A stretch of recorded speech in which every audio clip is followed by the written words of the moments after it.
ये अपन जानते हैं।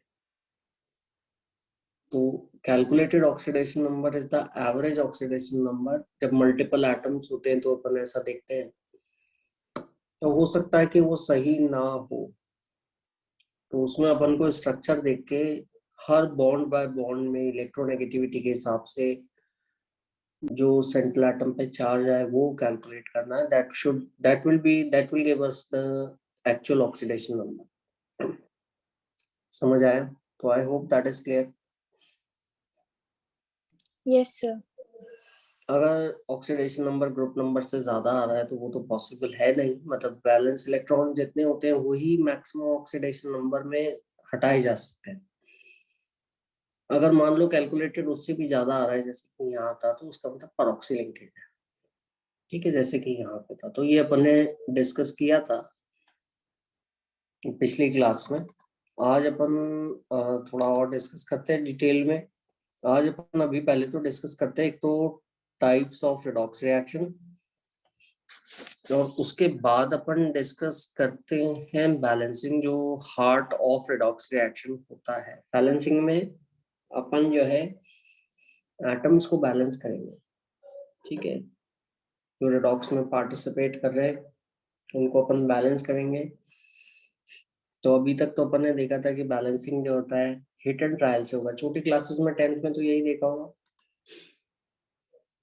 Good evening Anshika, welcome to the class बेटा।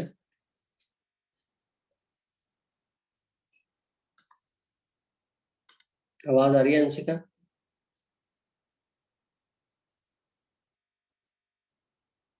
हाँ, तो अपन ने अभी तक तो यही देखा था कि जो आपका बैलेंसिंग होता है हिट एंड ट्रायल से होता है। अब जो अपन देखने जा रहे हैं वो ये देखने जा रहे हैं कि जो आप बैलेंसिंग करते हो वो भी अपन कर सकते हैं ऑक्सीडेशन नंबर, रिड्यूसिंग और ऑक्सीडाइजिंग एजेंट के बेसिस पर। फिर नेक्स्ट चीज जो आती है वो ये आती है कि आप के टाइप्स ऑफ रेडॉक्स रिएक्शन। जल्दी से अपन देख लेते हैं, बहुत ज्यादा तो नहीं, मतलब रेडॉक्स रिएक्शन अपन ने बहुत सारे वैसे देखे हैं, लेकिन उनको थोड़ा अपन और सेग्रीगेट कर देते हैं, इससे अपन को थोड़ा इजीली समझ में आ जाएगा। टाइप्स ऑफ रेडॉक्स रिएक्शन है और दूसरा है बैलेंसिंग। ठीक है, तो सबसे पहले तो types of redox reaction.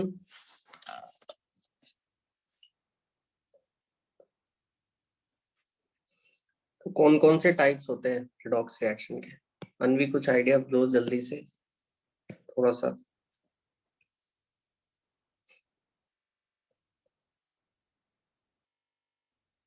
Sir idea नहीं। ठीक है, कोई दिक्कत नहीं है।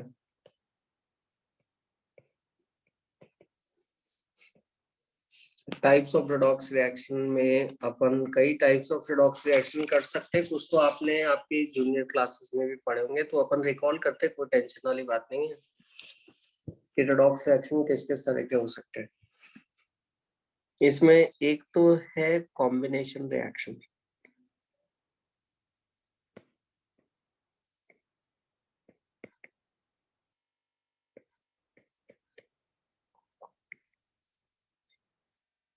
कॉम्बिनेशन रिएक्शन जो है ये आपका रेडॉक्स रिएक्शन है। कॉम्बिनेशन जैसा कि नाम से ही पता चल रहा है कि आप क्या कर रहे हो, दो चीजों को कंबाइन कर रहे हो। तो ये जो है आपका रेडॉक्स रिएक्शन हो सकता है अगर कोई इलेक्ट्रोनेगेटिव एटम कंबाइन हो रहा हो। समझ आ रहा है? इलेक्ट्रोनेगेटिव एटम अगर कंबाइन हो रहा है तो ये कॉम्बिनेशन रिएक्शन हो सकता है, ये रेडॉक्स होना चाहिए। ठीक है, जैसे एग्जांपल अपन देखें, अगर आप मान लीजिए फॉस्फोरस है। ठीक है, फॉस्फोरस P4, इसको आप Cl2 से कंबाइन करते हैं क्लोरीन से। ठीक है, तो क्या मिलेगा? 4PCl3, PCl3 बन जाएगा। ठीक है, तो इलेक्ट्रोनेगेटिव एटम कंबाइन हो गया है। तो ये जो है इलेक्ट्रोनेगेटिव एटम कंबाइन हो गया, तो कॉम्बिनेशन रिएक्शन है। लेकिन ये रेडॉक्स भी है। क्यों? क्योंकि इलेक्ट्रोनेगेटिव एटम का जुड़ना is lead to change in oxidation number. जैसे यहाँ पे फॉस्फोरस ऑक्सीडाइज हो रहा है, क्यों? क्योंकि उससे Cl इलेक्ट्रोनेगेटिव एटम कनेक्ट हो रहा है। तो इलेक्ट्रोनेगेटिव एटम का जुड़ना कॉम्बिनेशन रिएक्शन कहलाता है। जैसे यहाँ और भी बहुत सारे रिएक्शन है, H2 प्लस O2, हाइड्रोजन और ऑक्सीजन मिलके वाटर बनाते हैं H2O। तो ये भी आपका कॉम्बिनेशन रिएक्शन है और रेडॉक्स रिएक्शन की कैटेगरी में आएगा। क्लियर? लेकिन हर कॉम्बिनेशन रिएक्शन रेडॉक्स रिएक्शन नहीं होता। मान लीजिए कोई ऐसा रिएक्शन है जिसमें ऑक्सीडेशन नंबर में कोई चेंज ही नहीं आ रहा है, तो वो रेडॉक्स रिएक्शन में नहीं आएगा। कोई न्यूट्रल चीज में जैसे जो ऑक्सीडेशन नंबर में चेंज बिल्कुल भी नहीं हो रहा शुरुआत में, और किसी एलिमेंट का आप कंपेयर कर सकते हो जिसमें कुछ ऐड तो हो रहा है, जैसे वाटर का जुड़ना। जैसे वाटर का जुड़ना, जैसे मान लीजिए कॉपर सल्फेट है ना, ये हाइड्रेशन रिएक्शन कहलाता है। हाइड्रेशन कॉपर है, कॉपर सल्फेट है, नाइट्रस, ये व्हाइट कलर का होता है। अब इसमें आपने वाटर डाल दिया, ठीक है, वाटर से 5 वाटर मॉलिक्यूल से ही ये इस तरह से बन गया हाइड्रेटेड कॉपर। ये भी सॉलिड होता है।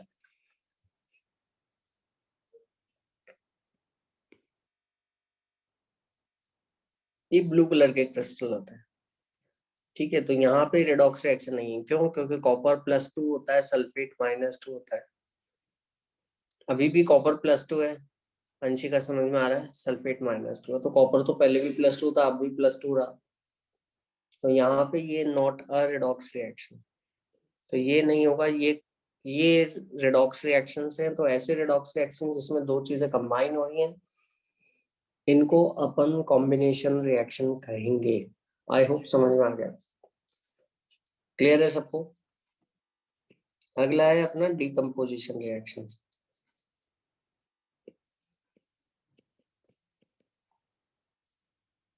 अनवी, डीकम्पोजिशन का क्या मतलब होगा? अंशिका बताओ, अनवी बताओ बेटा, what do you mean by decomposition reaction? क्या हो सकता है, क्या कह सकते हैं अपन? सर डिकम्पोजिशन रिएक्शंस तो वो होते हैं जिसमें कंपाउंड को और छोटे छोटे पार्ट्स में डिवाइड करते हैं, लाइक ब्रेक, कंपाउंड हाँ को ब्रेक करते हैं। हाँ, ब्रेक हो जाएगा दो कंपाउंड्स में, एक ही कंपाउंड है, ब्रेक हो जाएगा, और उस ब्रेकिंग के दौरान आपके नंबर ऑफ इलेक्ट्रोनेगेटिव एटम या इलेक्ट्रोपॉजिटिव एटम में बदलाव आए, जिसको अपन कह सकते हैं कि डीकम्पोजिशन रिएक्शन। और रिडॉक्स भी हो, इलेक्ट्रोनेगेटिव एटम में चेंज आएगा तो रिडॉक्स होगा। जैसे डीकम्पोजिशन रिएक्शन में आपका, मान लीजिए आपने PbCl4 लिया, ठीक है। PbCl4 को अगर आप हीट करते हो स्ट्रांगली, तो ये बन जाता है PbCl2, और क्लोरीन गैस निकल जाता है।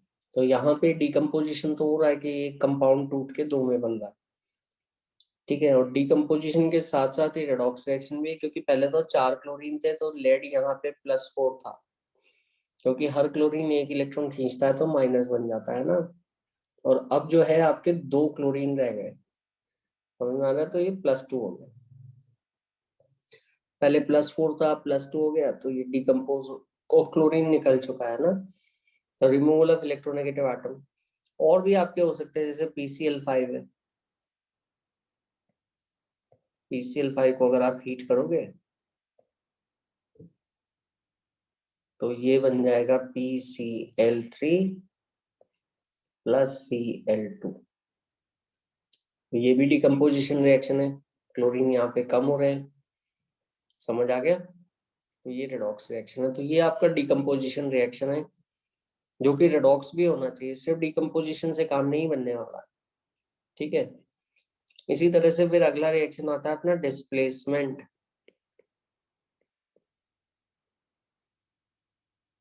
डिस्प्लेसमेंट का मतलब क्या होता है?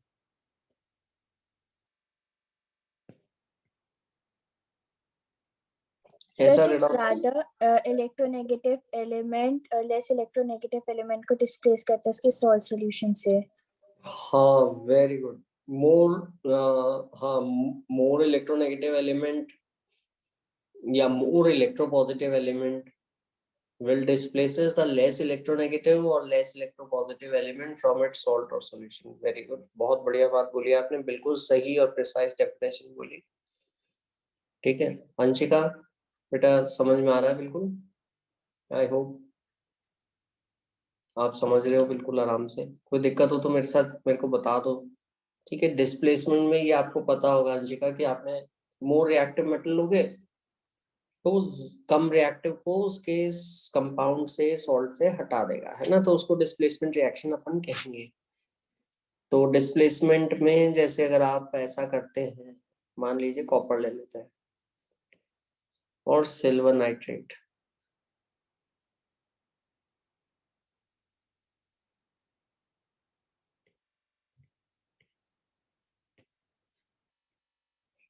तो कॉपर से सिल्वर जो है वो कम रिएक्टिव है, कॉपर सिल्वर के मुकाबले ज्यादा रिएक्टिव है, तो कॉपर डिस्प्लेस कर देगा, कॉपर नाइट्रेट बन जाएगा CuNO3 होल ट्वाइस। ठीक है, और सिल्वर डिपॉजिट हो जाएगा। मालूम अपन को कैसे चलेगा? ये मालूम ऐसे चलेगा कि आपका जो सोल्यूशन है वो ब्लू कलर का हो जाएगा, पहले कलरलेस। अगर आप आयरन लेते हो और कॉपर सल्फेट लेते हो तो पहले ब्लू कलर का सोल्यूशन है कॉपर सल्फेट का, भी अपन ने देखा। और अगर आप इसमें आयरन नील इंसर्ट करते हो तो आयरन ज्यादा रिएक्टिव है, तो आयरन कॉपर की जगह ले लेगा, FeSO4 और कॉपर डिपॉजिट हो जाएगा।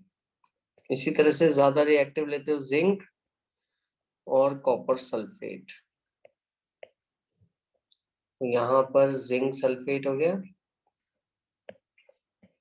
प्लस कॉपर हो गया। समझ में आ गया सबके? क्लियर है बिल्कुल? ठीक है, तो क्या होता है, more reactive metal less reactive metal के अपने कंपाउंड को डिस्प्लेस कर देता है। ठीक है, और ये डिपॉजिट हो जाता है। तो रिएक्टिविटी सीरीज जो आपने पढ़ी होगी 10th क्लास में, उसी को अपन अप्लाई कर रहे हैं यहाँ पे डिस्प्लेसमेंट रिएक्शन में। दूसरी बात ये भी है कि रिएक्शन बहुत यूजफुल है अपने लिए, ये रिएक्शंस अपने लिए मेटलर्जी में काम में आते हैं। ये अप्रोच अपने लिए जो है आपकी इलेक्ट्रोमेटलर्जी या मेटलर्जी में काम में आएगी, है ना। मेटलर्जी में एक मेटल डाल के दूसरा मेटल बना लेते हैं अपन रिड्यूस करके।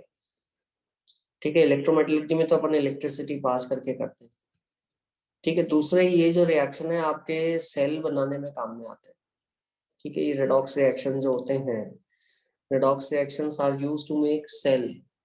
जो अपना पेंसिल सेल है या जो भी सेल है अपने बैटरीज हैं जिनमें रिएक्शन हो रहा है, तो एक्चुअली क्या रिएक्शन हो रहा है, क्यों हो रहा है, क्यों अपन को करंट मिल रहा है, क्योंकि एक्चुअली उनमें रेडॉक्स रिएक्शंस हो रहे हैं। इस कारण से अपन को चार्ज मिलता है, वोल्टेज मिलता है, जिसके कारण अपना इलेक्ट्रिकल इक्विपमेंट जो है वो वर्क कर पाता है। ठीक है, तो ये आपका डिस्प्लेसमेंट रिएक्शन हो गया, डिस्प्लेसमेंट रिएक्शन। और फिर आपका आएगा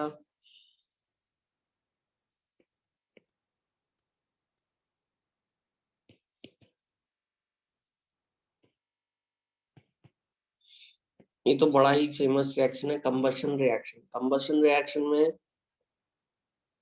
आपका ऑक्सीजन से रिएक्शन होगा।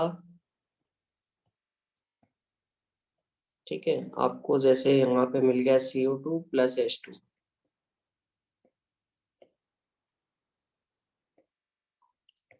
और अगर कंबशन में आपका फ्लेम भी निकल रही है तो दैट इज कॉल्ड बर्निंग। ठीक है, ये रेडॉक्स रिएक्शन है तो साफ साफ रेडॉक्स रिएक्शन है क्योंकि ऑक्सीजन जुड़ रही है आपके। तो ये सारे कंबशन रिएक्शंस हैं।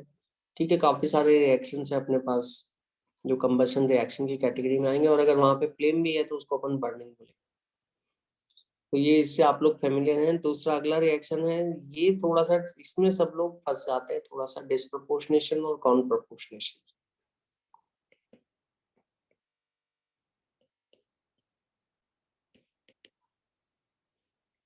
बड़ा सिंपल सा है ये तो। अंशिकान भी कुछ बताना चाहोगे?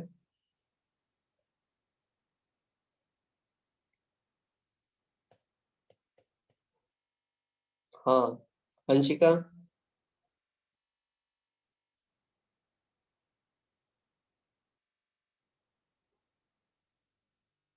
Anvi, what is disproportionation reaction?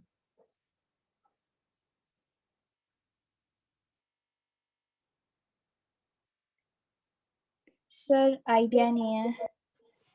हाँ, इसमें ऐसा होता है कि एक एक कोई एलिमेंट है जो बीच की ऑक्सीडेशन स्टेट में, ना सबसे नीचे वाली ना सबसे ऊपर वाली, बीच की ऑक्सीडेशन स्टेट कहना चाह रहा हूँ मैं ना, तो इंटरमीडिएट ऑक्सीडेशन स्टेट है।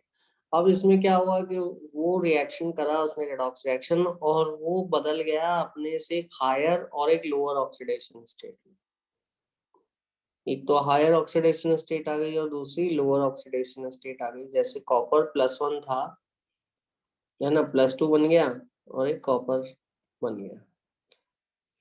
तो जो +1 था वो किस में चला गया, एक कॉपर तो एक तो +2 बन गया और एक 0 आ गया। ये देखो 0 मतलब न्यूट्रल। ठीक है, तो इसको अपन डिस्प्रोपोर्शनेशन रिएक्शन कहेंगे। समझ में आया? तो डिस्प्रोपोर्शनेशन रिएक्शन में अपन को एक बात ध्यान रखनी है कि अपना जो कंपाउंड है या जो एलिमेंट है which is present in its intermediate oxidation state, intermediate oxidation statement that changes to two different compounds or ions in which one is in higher oxidation state and another one is in lower oxidation state. तो जो बीच वाली oxidation state वाले जो ions हैं वही disproportionation कर सकते हैं, सबसे नीचे वाले नहीं कर सकते, सबसे ऊपर वाले नहीं कर सकते, क्योंकि बीच वाले ऊपर वाला भी बना सकते हैं ऑक्सीडेशन, ज्यादा ऑक्सीडेशन स्टेट वाला भी बना सकते हैं, लोअर ऑक्सीडेशन स्टेट वाला भी बना सकते हैं। समझ में आया सबके? तो जो डिस्प्रोपोर्शनेशन रिएक्शन है इसमें आपका एलिमेंट जो कि एक ऑक्सीडेशन स्टेट में होता है ना, और वो एक तो ऊपर वाली ऑक्सीडेशन स्टेट और एक नीचे वाली ऑक्सीडेशन स्टेट में बदल जाता है। समझ आया? तो इसको अपन डिस्प्रोपोर्शनेशन रिएक्शन कहेंगे। क्लियर? काफी सारे रिएक्शंस है जो डिस्प्रोपोर्शनेशन हो जाते हैं। जैसे आपका मान लीजिए H, ठीक है, अपन कई जगह पढ़ेंगे आगे।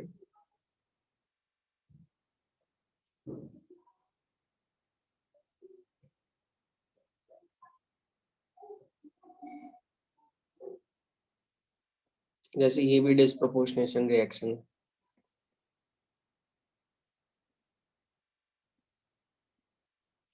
अगर यहाँ कार्बन की ऑक्सीडेशन स्टेट निकालोगे तो 0 है। ठीक है, ये ऐसे फॉर्मूला लिखो H2CO, तो हाइड्रोजन का तो +1 दो बार, प्लस कार्बन का X और ऑक्सीजन का -2 बराबर टोटल चार्ज 0, तो X = 0। यहाँ पे आप ऑक्सीडेशन स्टेट निकालोगे तो 0 से एक तो बन गया +2। समझ में आया? क्लियर? और एक बन गया -2, तो 0 से एक ऊपर वाली ऑक्सीडेशन स्टेट आ गई, एक नीचे वाली ऑक्सीडेशन स्टेट आ गई, तो डिस्प्रोपोर्शनेशन है। इंटरमीडिएट ऑक्सीडेशन स्टेट होनी चाहिए, लोएस्ट वाला डिस्प्रोपोर्शनेशन नहीं कर सकता। ठीक है, दूसरा आएगा कॉम प्रोपोर्शनेशन।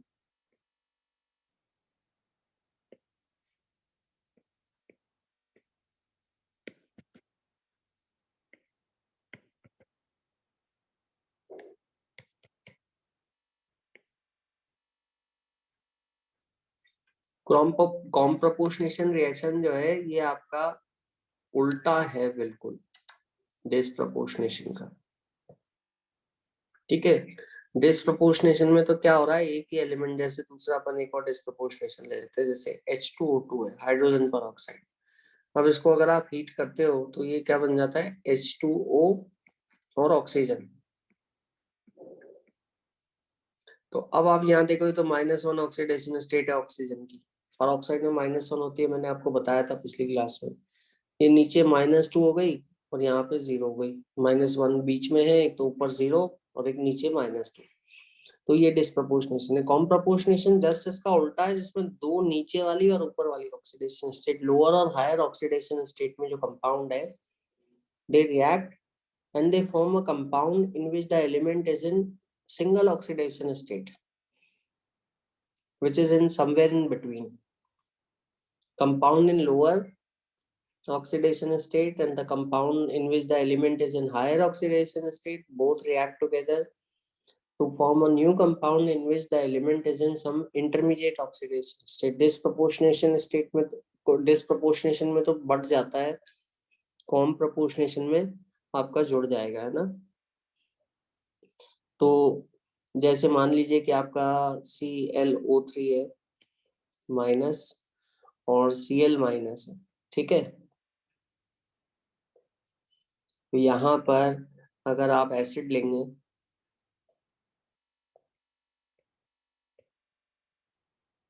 H+ लेंगे मतलब एसिड, तो ये क्या होगा, Cl2 बन जाएगा।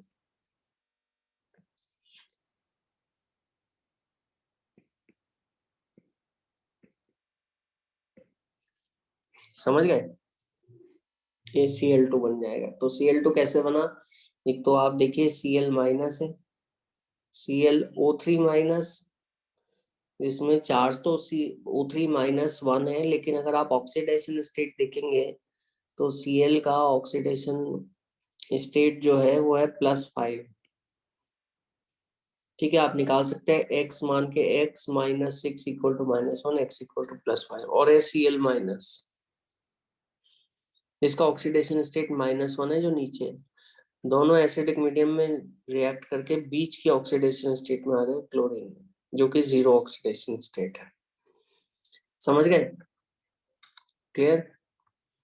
तो आई होप ये क्लियर है कॉम्प्रपोर्शनेशन। अनवी, अंशिका जल्दी बताओ मेरे को, अंशिका क्या हुआ, अनवी क्लियर है? Yes sir. ठीक है, वेरी गुड। तो ये तो अपने टाइप्स ऑफ रिएक्शन है, तो ये आप पता लगा लोगे बिल्कुल। और कुछ तो बड़े सिंपल हैं, पहले दो तो बड़े ही सिंपल हैं, दो तीन तो कॉम्बिनेशन, लेकिन हर कॉम्बिनेशन रिडॉक्स में नहीं आता। तो सिंपल रिडॉक्स रिएक्शन मतलब सिंपल कॉम्बिनेशन रिएक्शन जिसमें रिडॉक्स नहीं हो रहा, उसको आप नहीं लोगे। कॉम्बिनेशन जिसमें ऑक्सीडेशन नंबर बदल रहा है वो रिडॉक्स रिएक्शन में आएगा। कॉम्बिनेशन, डिकम्पोजिशन, दोनों एक दूसरे के उल्टे हैं, समझ आ गया। फिर डिस्प्लेसमेंट, एक की जगह दूसरा ले लेगा, ज्यादा रिएक्टिव कम रिएक्टिव की जगह ले लेगा, है ना। फिर डिस्प्लेसमेंट आ गया, फिर कंबशन आ गया, फिर आपका डिसप्रपोर्शनेशन और कॉम्प्रपोर्शनेशन, ठीक है। तो ये अपने टाइप्स ऑफ रिएक्शन है। फिर आगे चलते हैं अपन, जो सबसे इम्पोर्टेंट पार्ट है वो है बैलेंसिंग ऑफ रिडॉक्स रिएक्शन।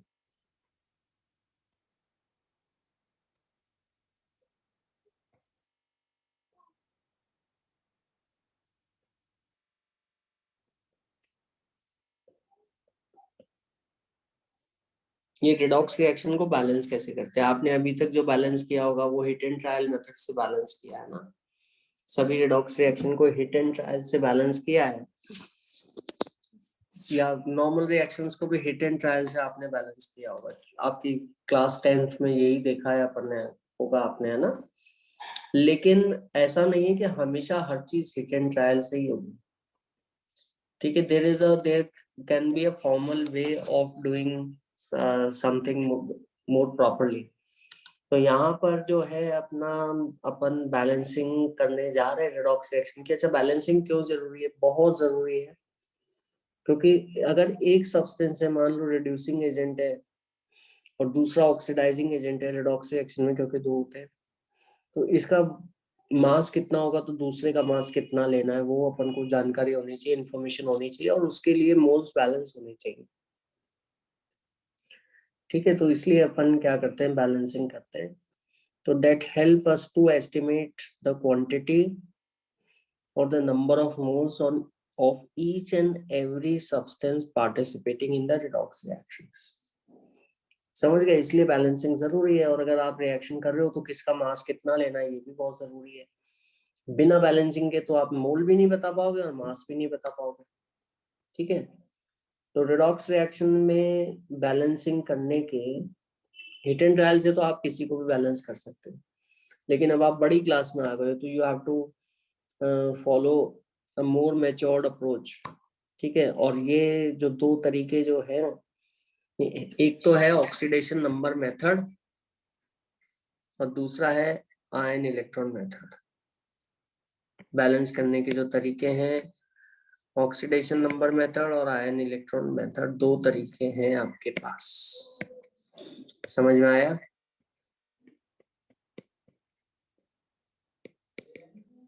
दोनों ऐसे कुल मिला के एक ही हैं।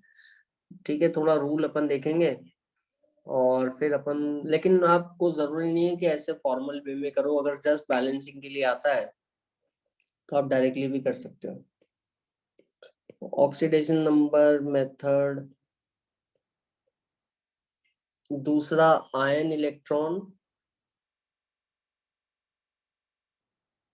या हाफ रिएक्शन मेथड भी इसको कहते हैं। आयन इलेक्ट्रॉन मेथड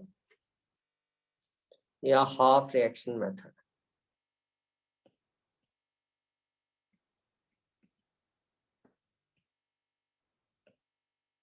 दोनों नाम से जाना जाता है। तो ऑक्सीडेशन नंबर मेथड में अपन क्या करते हैं? ठीक है, जैसा कि नाम से पता चल रहा है कि ऑक्सीडेशन नंबर से ही कुछ करते होंगे, है ना। तो एग्जांपल ले लेता हूं मैं, स्टेप बाय स्टेप अपन देख लेते हैं। सबसे पहले अपन देखते हैं ऑक्सीडेशन नंबर मेथड। ठीक है, सबसे पहले ऑक्सीडेशन नंबर मेथड।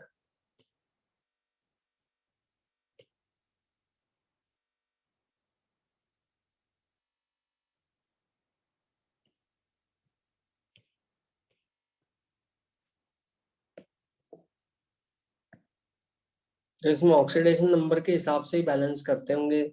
नाम से तो ये सुन के तो यही लग रहा है। अंशिका, समझ में आ रहा है कुछ oxidation number method? Anvi? Yes sir. तो मान लीजिए ऐसा करते हैं अपन, अपन को कोई क्वेश्चन देता है कि इसमें ऐसा लिखा रहता है, स्केलेटल इक्वेशन होती है अपने पास, तो उसमें सिर्फ अपन को, या स्केलेटल भी नहीं होती, कई बार तो वर्ड्स में दे रखा होता है, जैसे आयरन +2 या FeSO4 कह दो उसको। ठीक है। और MnO4 पर मैग्नेट है। ठीक है। फेरस, अब वो फेरस जरूरी नहीं है, आयरन पर कैटायन अकेला नहीं मिलता, फेरस सल्फेट होगा वो। लेकिन कई बार क्या होता है कि सल्फेट को अपन नहीं लिखते हैं। वो ऐसा इसलिए होता है कि जब भी अपन, जो आपका ऐसा आयन है जिस जो रिडॉक्स में पार्टिसिपेट नहीं कर रहा, ना वो ऑक्सीडाइज हो रहा है ना वो रिड्यूस हो रहा है, तो उसको अपन नहीं दिखाते, उसको अपन स्किप कर देते हैं। तो फेरस हो गया और ये बन गया Fe3+। और ये MnO4- हो गया तो ये बन गया Mn2+। है ना। एसिडिक मीडियम में बैलेंस करना है या बेसिक मीडियम में बैलेंस करना है ना। तो ये भी आपको ध्यान रखना पड़ेगा, ये क्वेश्चन में लिख दिया रहता है। ठीक है। जैसे अगर क्वेश्चन अपन करते हैं किस मेथड से करना है, हाँ अगर क्वेश्चन आता है किस मेथड से करना है तो उसी मेथड से करना पड़ेगा। वरना अगर जनरल आ जाता है बैलेंस करो तो किसी भी मेथड से कर लो। और फिर बहुत ज्यादा फॉर्मल तरीके स्टेप बाय स्टेप जाने की जरूरत नहीं, आप जल्दी, क्योंकि आपको वहां पे टाइम बचाना है, तो आप जल्दी से करने की कोशिश कीजिए। बैलेंस द गिवन रिएक्शन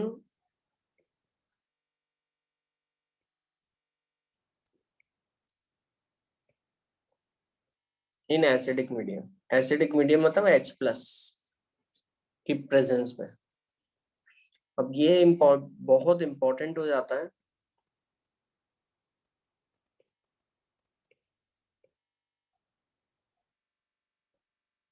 और उसका रीजन ये है कि कई बार क्या होता है कि जो बनने वाले प्रोडक्ट होते हैं, जैसे यहाँ पे Mn+2 is one of the product. Acidic medium में Mn+2 बनता है, लेकिन न्यूट्रल और एल्कलाइन मीडियम में Mn+2 नहीं बनता, MnO2 बनता है। तो इसलिए ये जानकारी जुटाना भी बहुत जरूरी हो जाता है कि किस मीडियम में बैलेंसिंग पूछी गई है। मीडियम का ये मतलब हुआ कि उस रिएक्शन को आप एसिड मिलाकर कैरी आउट कर रहे हो एसिडिक मीडियम में, या आप उसको बेसिक मीडियम में कैरी आउट कर रहे हो OH माइनस के प्रेजेंस में। एसिडिक मीडियम का मतलब है कि H प्लस के साथ इसको आप कर रहे हो, और बेसिक मीडियम का मतलब है कि OH माइनस के साथ कर रहे हो। बड़ा सिंपल सा है ना मतलब तो।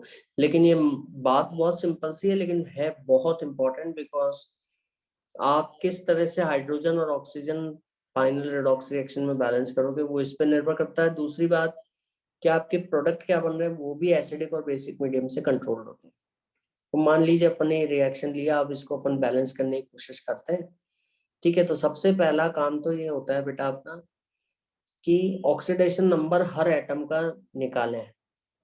शुरुआत में तो मैं बता रहा हूँ आपको, है ना, ताकि आप ध्यान रखो। वैसे तो क्या होगा कि थोड़े समय बाद तो आप खुद ही सीख जाओगे, पता लग जाएगा, तो हर बार ऐसे करने की जरूरत नहीं है। ठीक है, तो सबसे पहला पॉइंट तो ये हो गया आपका कि identify the oxidation number of all the atoms given in the reaction.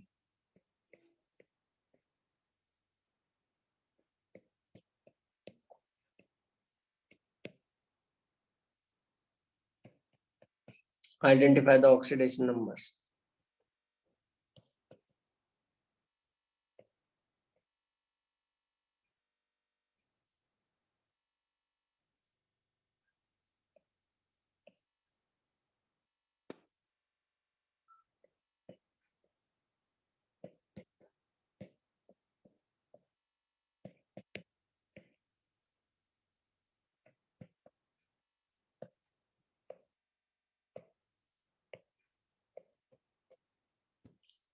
ठीक है, जैसे यहाँ पर Fe+2 का सबसे पहले तो, क्योंकि ये तो मोनोएटॉमिक आयन है, अपन ने रूल पढ़ा था कि मोनोएटॉमिक आयन में जो ऑक्सीडेशन नंबर होता है वो चार्ज के बराबर होता है, क्योंकि और कोई एटम है भी नहीं, तो जितना चार्ज लेगा वो उसी एटम का ऑक्सीडेशन नंबर होगा। तो यहाँ पे ऑक्सीडेशन नंबर जो है Ih+2 का वो है +2। अब अच्छा, इसमें ये भी जानकारी ले लो कि ये भी साथ साथ लिखते जाओ कि किसका ऑक्सीडेशन हो रहा है, किसका रिडक्शन हो रहा है, ये जानने के लिए कि आपको ट्रेस रखना होगा, ट्रैक रखना होगा, ट्रेस करना होगा उसी एलिमेंट को प्रोडक्ट साइड में। तो प्रोडक्ट साइड में आयरन जो है वो Fe+3 में है।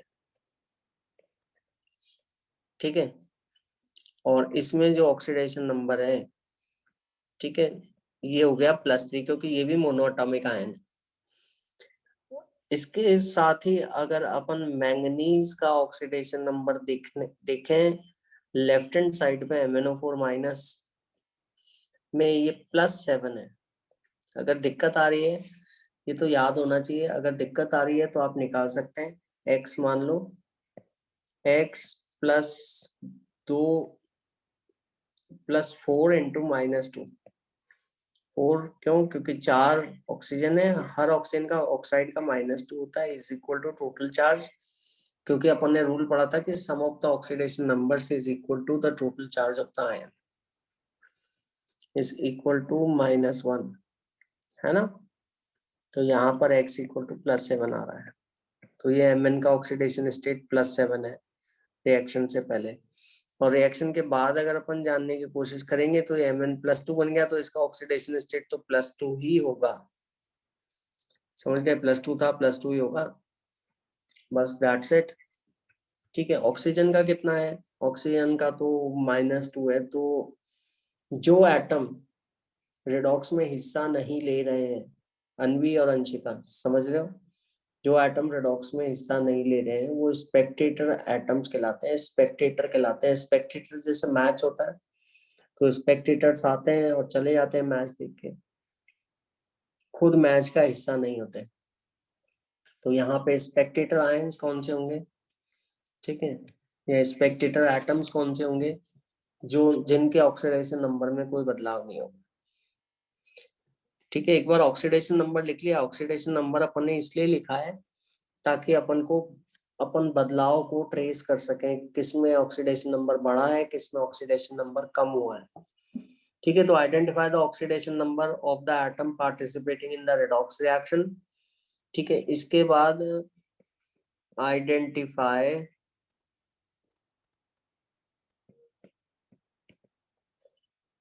The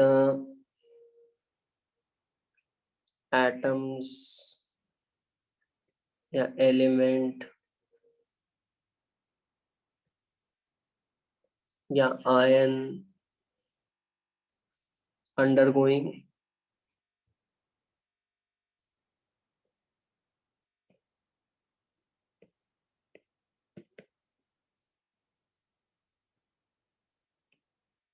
change in oxidation number.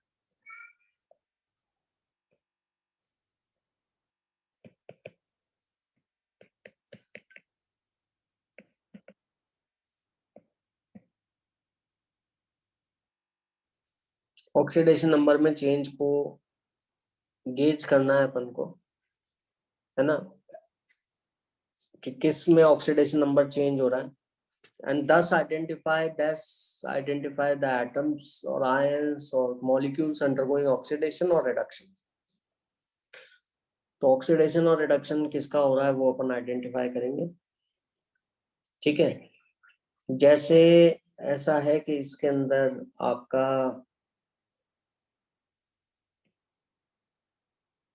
MnO4 minus, ठीक है, ये +7 ऑक्सीडेशन स्टेट था, +7 था, तो यहाँ पर ये जो है Mn+2 हो गया, तो +7 तो हायर था, है ना, उससे लोअर पे आ गया, Mn+2 हो जाएगा। ठीक है, तो +7 से +2, तो Mn का रिडक्शन हो रहा है, या MnO4 माइनस में जो Mn है वो रिड्यूस हो रहा है, क्योंकि रिड्यूस का मतलब कम होना, तो ऑक्सीडेशन नंबर डिक्रीज हो रहा है। ठीक है, Mn is reduced या MnO4 minus is reduced।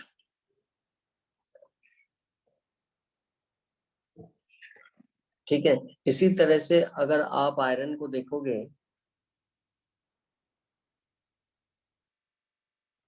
तो 1V आयरन किस में है पहले बताओ। Sir 2 reaction, positive. हाँ +2 में है ना, अंशिका समझ में आ रहा है, और रिएक्शन के बाद वो किस में हो गया, +3 में चला गया, समझ गए। तो यहाँ पे इंक्रीज हो रहा है oxidation number, increase oxidation number बढ़ जाए तो उसको ऑक्सीडेशन कहते हैं, तो Fe2+ इज ऑक्सीडाइज्ड, जबकि ऑक्सीजन का एटॉमिक वो ऑक्सीडेशन नंबर जो है -2 था, और -2 ही बाद में रहेगा, है ना। जरूरी नहीं कि हर एलिमेंट जो कि रिएक्शन में लिखा हो वो ऑक्सीडाइज या रिड्यूस ही हो रहा हो, उसका ऑक्सीडेशन नंबर कम हो रहा हो या ज्यादा हो रहा हो, ये जरूरी नहीं है। कईयों का ऑक्सीडेशन नंबर सेम रह सकता है, ये तो इक्वल है ना, ऑन बोथ द साइड्स, मतलब ये स्पेक्टेटर है।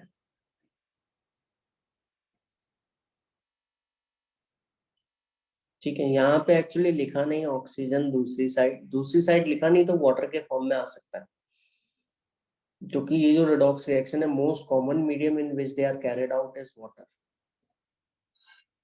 वाटर के फॉर्म में आ सकता है, तो ये यहाँ पे नहीं लिखा।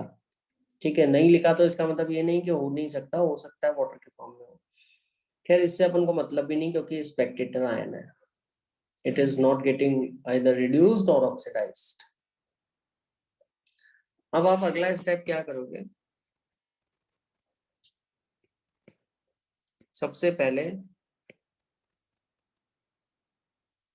बैलेंस कर लो उन एटम्स को, रिएक्शन के दोनों तरफ नंबर बराबर होना चाहिए उन एटम्स का जो ऑक्सीडाइज हो रहे हैं या जो सिर्फ रिड्यूस हो रहे हैं उनका, ऑक्सीडाइज वाले जो हो रहे हैं। ठीक है, so balance the number of atoms you are undergoing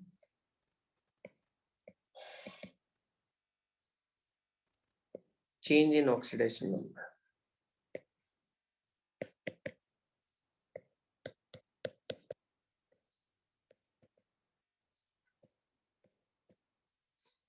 ठीक है, जैसे यहाँ पे Mn था, Fe2+ था।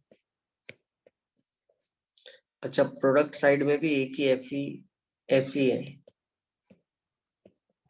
तो ठीक है, आयरन तो बैलेंस है।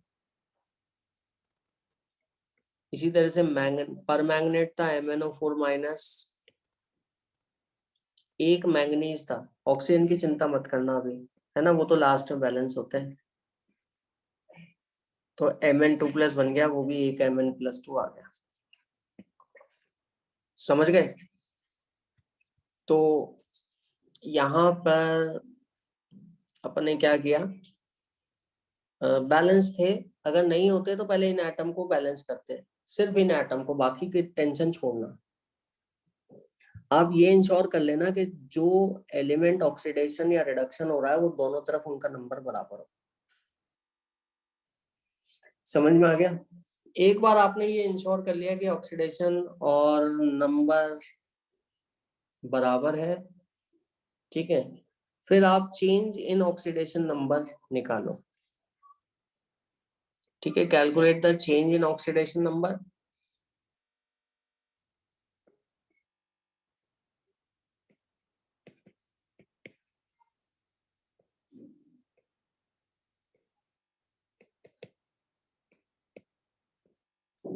एक ही एटम के लिए चेंज निकालना है। जैसे MnO4- था, जो +7 पे था, +7 पे था, जिसका ऑक्सीडेशन नंबर Mn का, है ना, अब वो बन गया अपना डिक्रीज होके +2। तो चेंज कितना हुआ इसका, कितना डिक्रीज हुआ, ये बन गया Mn2+। तो कितना डिक्रीज हुआ यहाँ पर, यहाँ डिक्रीज हुआ 5 का, है ना, डिक्रीज बाय 5।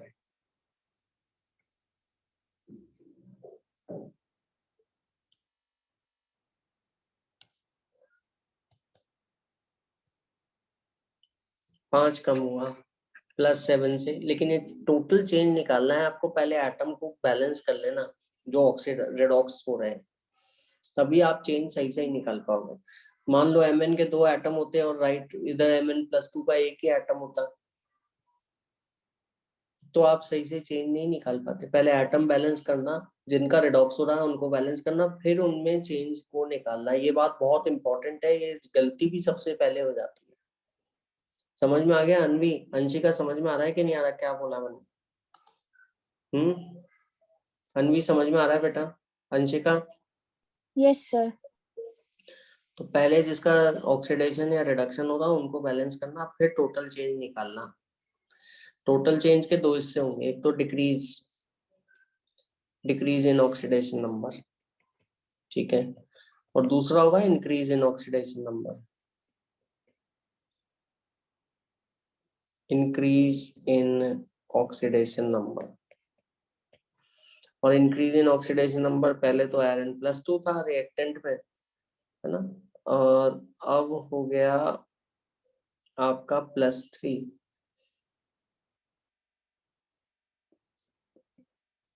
क्योंकि ये मोनोएटॉमिक है तो बड़ा सिंपल सा है, +3 हो गया, पहले +2 था। ठीक है, ये इंक्रीज हुआ और वो डिक्रीज हुआ। अब जाहिर सी बात है, तो यहाँ पे डिक्रीज ऑफ 5 और यहाँ पे increase in oxidation number by 1। ठीक है, यहाँ पे decrease in oxidation number by 5।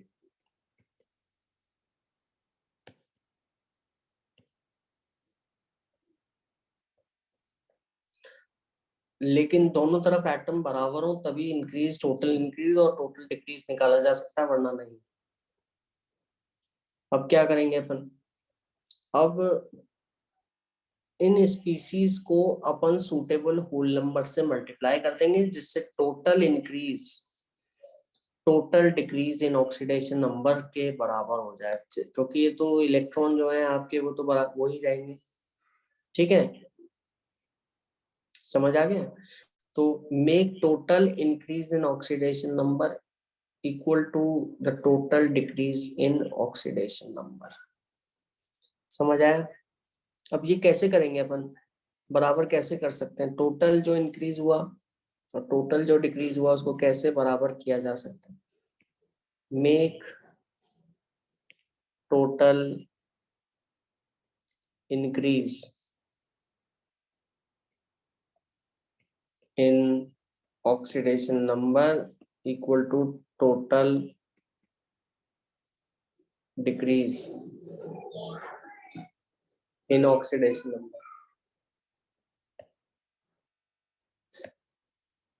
कैसे करेंगे? बाय क्रॉस मल्टीप्लाइंग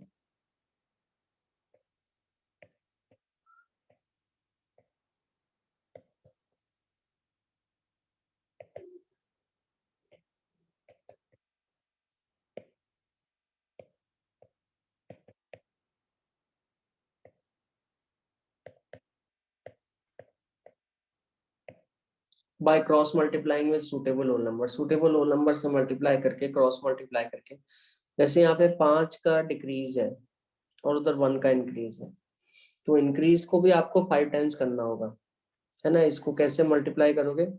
इसको आप 5 से मल्टीप्लाई करो, इंटू 5, इधर 5 है ना, ठीक है, और इधर 5 का डिक्रीज है और उधर 1 का इंक्रीज है, तो इसको क्या करोगे? 1 से मल्टीप्लाई करोगे। बेसिकली क्रॉस मल्टीप्लाई कर रहे हैं, इधर जितना नंबर से डिक्रीज हुआ ना उस उधर उससे मल्टीप्लाई कर दोनों स्पीशीज को। तो ऐसा करने के बाद ये इक्वेशन क्या बन जाती है? अपनी ओरिजिनल इक्वेशन तो ये थी, ठीक है, ओरिजिनल इक्वेशन जो थी अपने पास वो ये थी कि Fe था Fe+2, ठीक है, और MnO4 माइनस ने मिलके बनाया Fe+3 और Mn+2।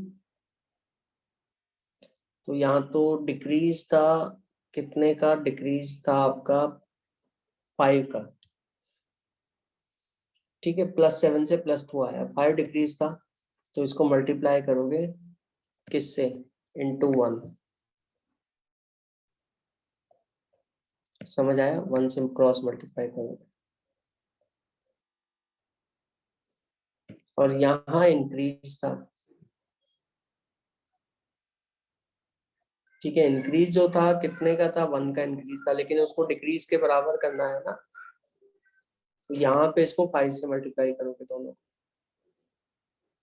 आपकी इक्वेशन क्या हो जाएगी? ये तो 5 से मल्टीप्लाई हो गए और ये 1 से मल्टीप्लाई हो गए। समझ आ रहा है? क्रॉस मल्टीप्लाई कर दो ऑक्सीडाइज होने वाली स्पीसीज को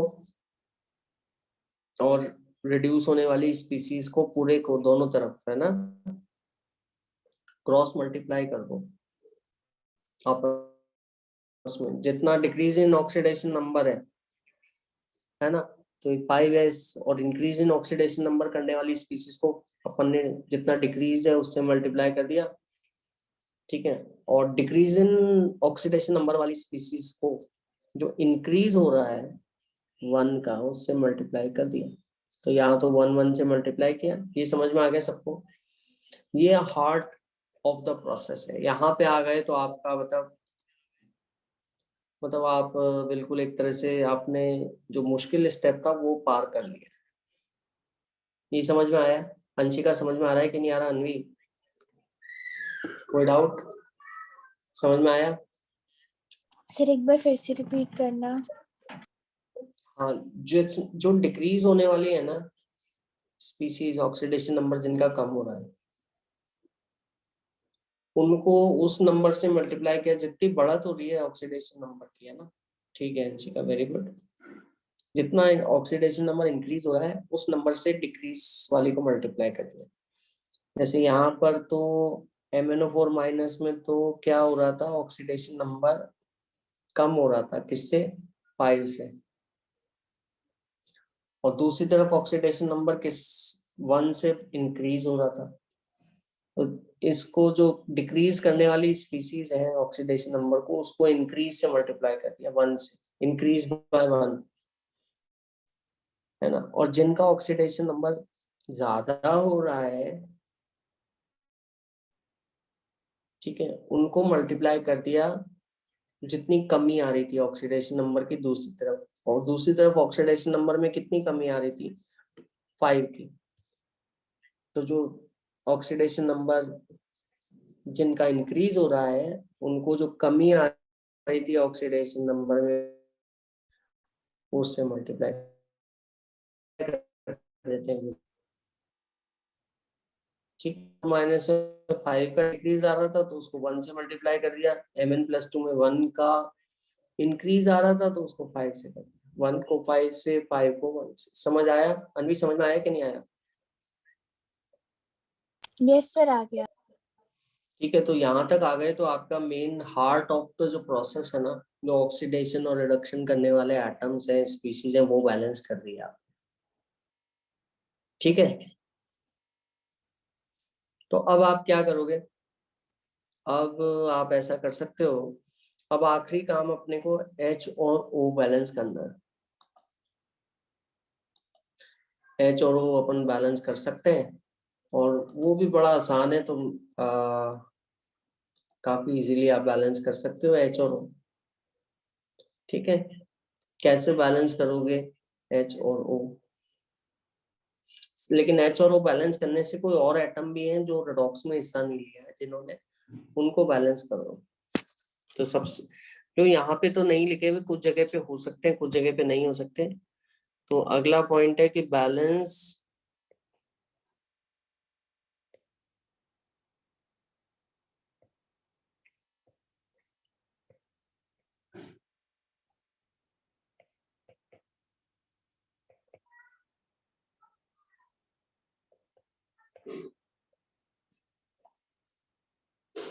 balance all atoms other than hydrogen and oxygen, है ना, विच वन नॉट, मतलब स्पेक्टेटर में जो आ रहे हैं। ठीक है, फिर ऑक्सीजन बैलेंस कर दो, और फिर हाइड्रोजन बैलेंस कर दो।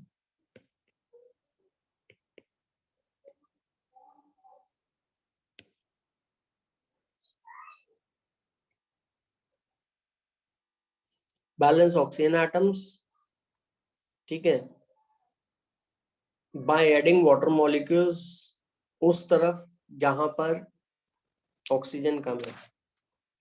तो balance oxygen atom by adding water molecules,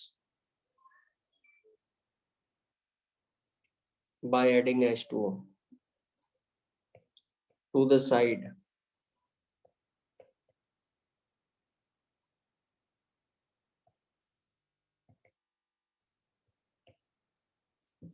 which is having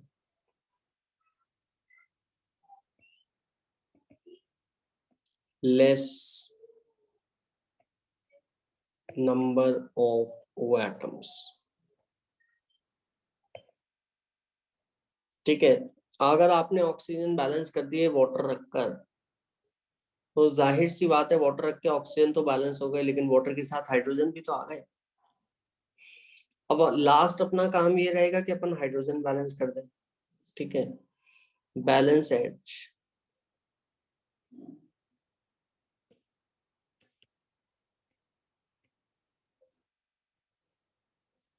balance H atoms कैसे?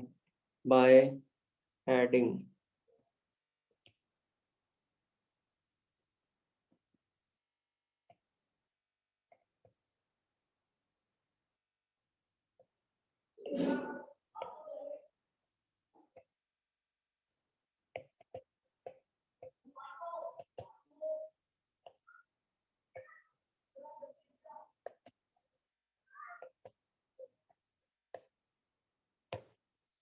Balance H plus on the side which is having less number of H atom. तो जिस पे H एटम कम है जिस तरफ, ठीक है, उस तरफ H एटम रख दो। समझ में आया कि नहीं आया? क्लियर? तो जैसे अपन यहाँ करके बताते हैं ठीक है, बातों तो हो गई अपनी खूब सारी।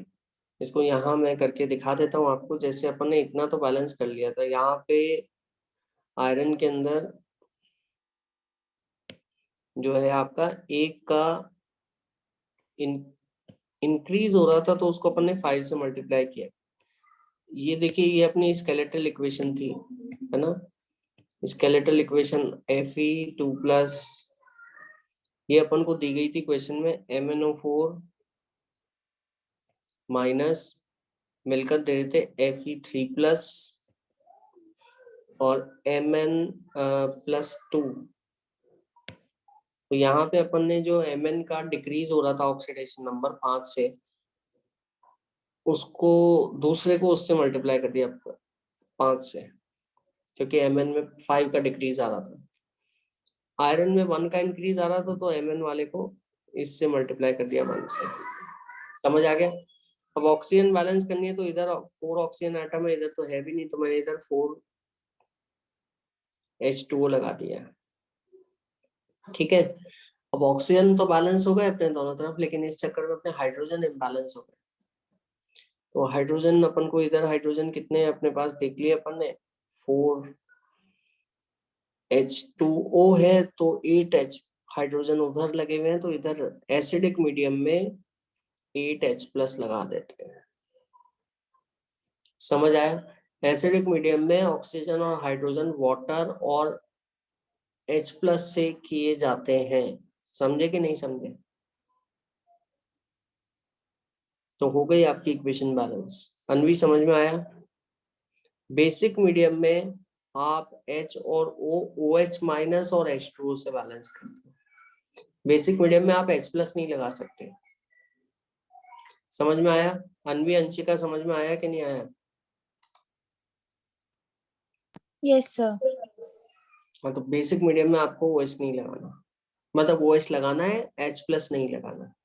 ठीक है, तो इस तरह से अपन बैलेंसिंग कर सर सकते हैं। 1 मिनट में लिख लूं। हम्म।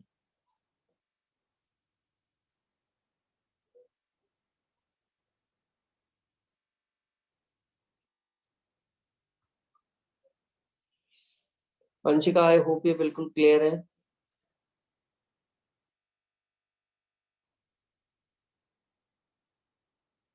समझ में आ गया आपके, बिल्कुल कोई डाउट इसमें।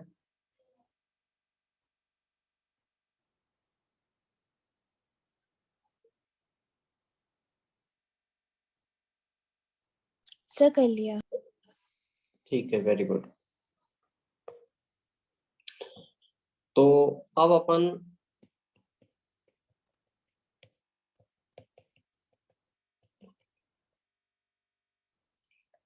दूसरा मेथड देखते हैं। इसी को अपन आयन इलेक्ट्रॉन मेथड से करते हैं, या हाफ रिएक्शन मेथड से।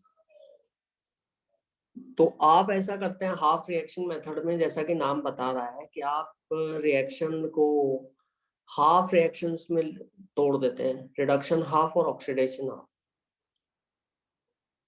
और दोनों को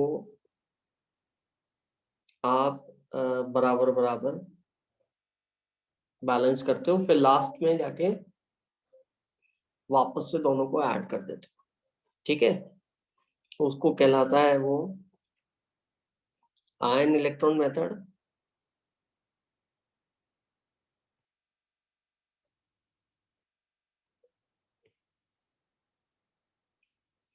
या हाफ रिएक्शन मेथड।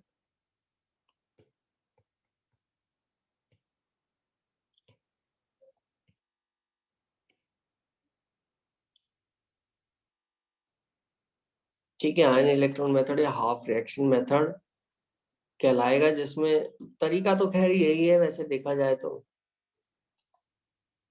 ठीक है, उसमें बस उसको दो दो टुकड़ों में बांट लोगे। ठीक है, तो अपन कोई इक्वेशन लिख सकते हैं, कोई नया इक्वेशन भी लिख सकते हैं ताकि प्रैक्टिस हो जाए। ठीक है, जैसे आपका मान लीजिए अपन को बैलेंस करना है KMnO4 और KCl, H2SO4 में मिलकर बना रहे हैं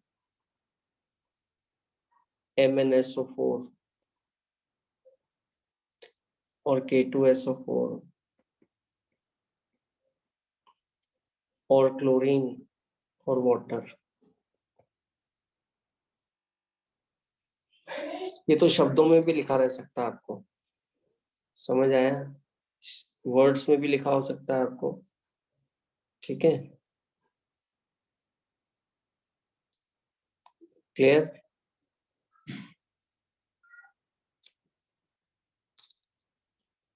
या इस तरह से स्केलेटल इक्वेशन भी दे रखी होती है, वर्ड्स में भी लिखा हो सकता है। वर्ड्स में लिखा हो तो आप इसको, जैसे मैंने वर्ड्स में बोला आपको कि पोटेशियम पर मैग्नेट, पोटेशियम क्लोराइड और से रिएक्ट करके H2SO4 में MnSO4, K2SO4, potassium sulphate, manganese sulphate, chlorine और हाइड्रो वाटर देगा। तो वर्ड्स में भी अगर लिखा है तो उसको ऐसे फॉर्मूले में लिख लो, फॉर्मूला सही से लिखना, ठीक है। ये स्केलेटल इक्वेशन है जो कि बैलेंस नहीं है। अब इसमें भी सबसे पहला काम तो यही करना है कि ऑक्सीडेशन नंबर लिखना है। पहले तो सबका ऑक्सीडेशन नंबर लिखना है और ये पहचानना है कि एटम कौन से ऑक्सीडाइज हो रहे हैं, कौन से एटम रिड्यूस हो रहे हैं और कौन से एटम स्पेक्टेटर हैं। तो पहला point,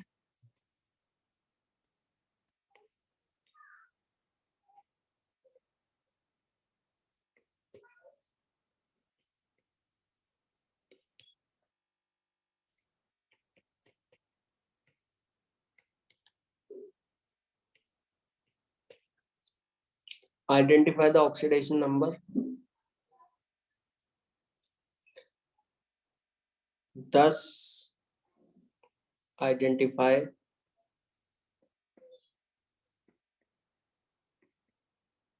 the atoms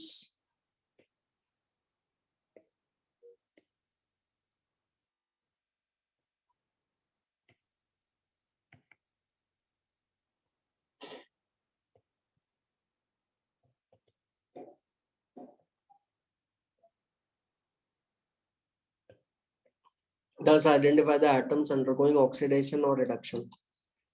But it is not necessary that all the atoms will either undergo oxidation or reduction.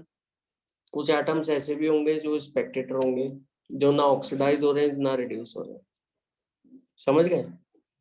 तो जैसे यहाँ पर पोटेशियम तो प्लस है, ठीक है, ये तो +1 है।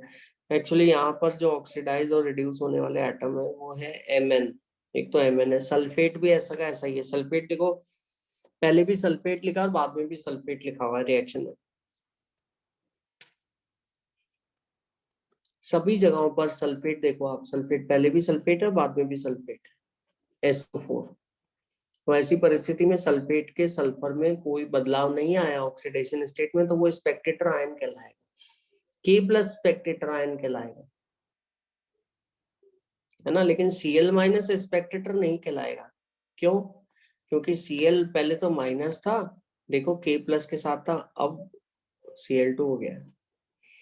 बाकी ऑक्सीजन हाइड्रोजन तो ऑक्सीजन -2 है और हाइड्रोजन H+ है। कंफर्म कर लीजिए आप, अज्यूम मत कीजिएगा हर बार।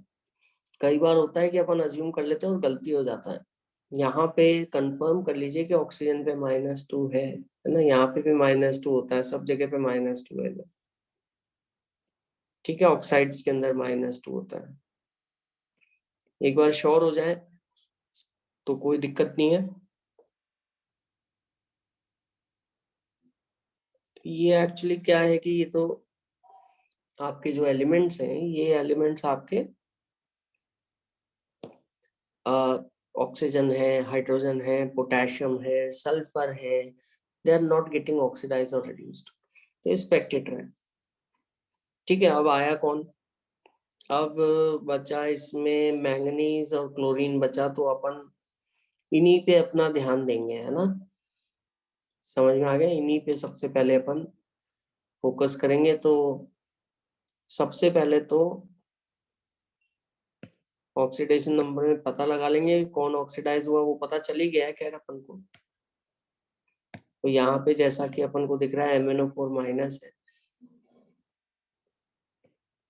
और Mn+2 बन रहा है, तो यहाँ पे डिक्रीज हो रहा है ऑक्सीडेशन नंबर। किससे किस में डिक्रीज हो रहा है? +7 था, +7 से +2 में डिक्रीज हो रहा है। और कितने का डिक्रीज हो रहा है? 5 का।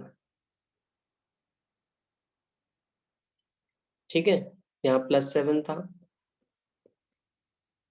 और यहाँ +2 है।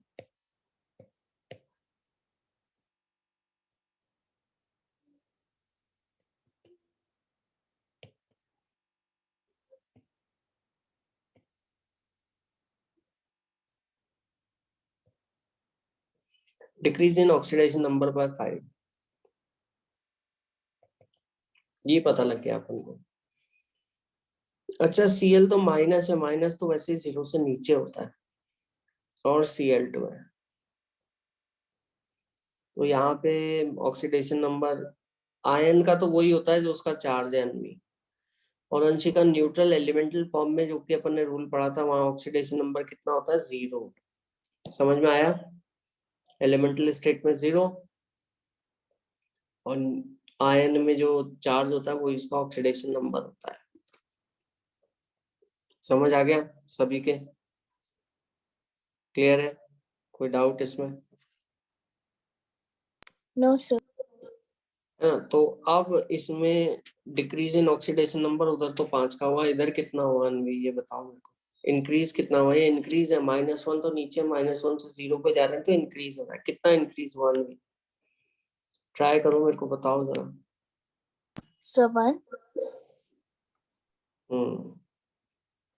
1 का। लेकिन एक बात है को मैंने बताई थी कि सबसे पहले तो इंक्रीज और डिक्रीज निकालने के लिए ऑक्सीडाइज और रिड्यूस होने वाले एटम को बैलेंस कर लो आप। समझ आया? तभी आप इंक्रीज और डिक्रीज सही सही निकाल पाओगे। अब देखो, यहाँ तो Cl माइनस है ना। इंक्रीज और डिक्रीज पर एटम निकाल लो। पर एटम तो आपने बिल्कुल सही बोला, पर एटम इट इज 1, है ना, क्योंकि Cl माइनस से Cl 0 में आ गया। लेकिन तो अपन को क्या है कि टोटल इंक्रीज और टोटल डिक्रीज निकालना है। तो उसके लिए आप क्या करो, पहले यहाँ पे इंक्रीज तो 1 का है ना, लिख देता हूँ, लेकिन ये पर एटम है। Increase in oxidation number by 1 +1, तो आपने ये तो बिल्कुल सही बोला, लेकिन वो पर एक एटम के लिए है ना, -1 से 0।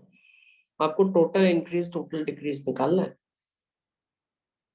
तो यहाँ तो टोटल भी 5 है, क्योंकि एक एक Mn है, लेकिन यहाँ टोटल जो इंक्रीज होगा वो होगा 2 का। क्यों?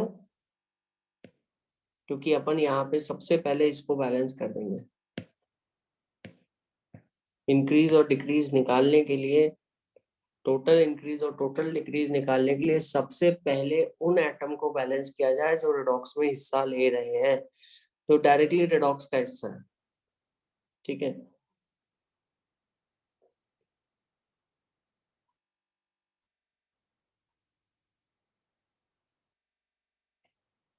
Balance the atoms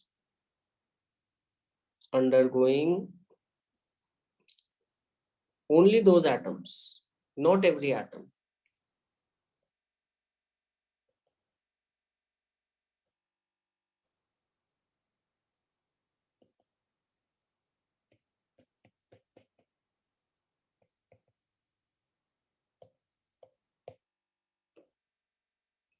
Undergoing change in oxidation number and calculate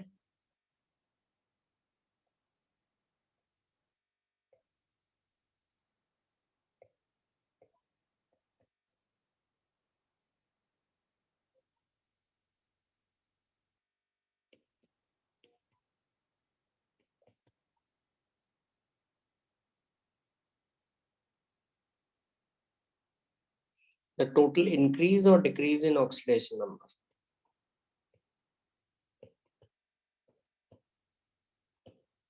total increase या टोटल डिक्रीज निकाल लो आप, समझ गए? ऑक्सीडेशन नंबर में टोटल कितनी बढ़त हो रही है जो पढ़ने जिसमें बढ़ना है, लेकिन पहले एटम बैलेंस कर लो जिनका ऑक्सीडेशन नंबर में चेंज आ रहा है, तभी करना। ऐसे डायरेक्टली कर दोगे तो फिर वो गड़बड़ हो जाएगी, ठीक है? तो आप अब क्या करो कि इन दोनों को एक ही इक्वेशन, जैसे पिछले मेथड में तो अपन एक ही इक्वेशन में वापस आ गए थे और क्रॉस मल्टीप्लाई कर दिया था। यहाँ पे फर्क बस इतना सा है कि यहाँ पे एक इक्वेशन में नहीं लेना, दोनों को अलग अलग इक्वेशन में ही चलने दो। जैसे MnO4 माइनस है और ये बन गया Mn+2, तो रिडक्शन हुआ है ना, तो ये तो है रिडक्शन हाफ,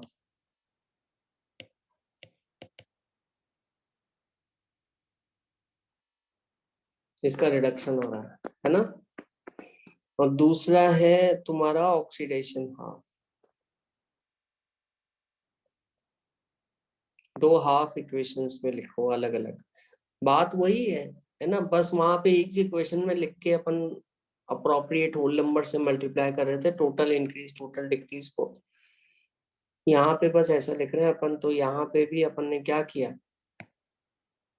यहाँ पे आपका ऑक्सीडेशन हाफ Cl माइनस था ना आपका, Cl माइनस बना था Cl2। सबसे पहले इनको बैलेंस करना, ठीक है, जो एटम ऑक्सीडाइजर है, ठीक है। Balance the atoms which are undergoing change in oxidation number, ठीक है, और टोटल इंक्रीज और डिक्रीज निकालना है, ठीक है। और ये टोटल इंक्रीज और डिक्रीज के आधार पर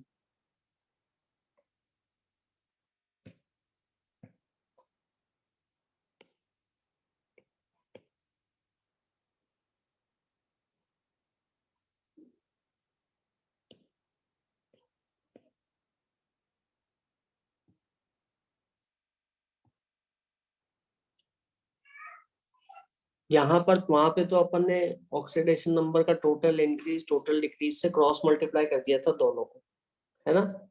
यहाँ पे आपको इलेक्ट्रॉन ऐड करने पड़ेंगे, ऐड इलेक्ट्रॉन्स लॉस्ट और gained to each half reaction.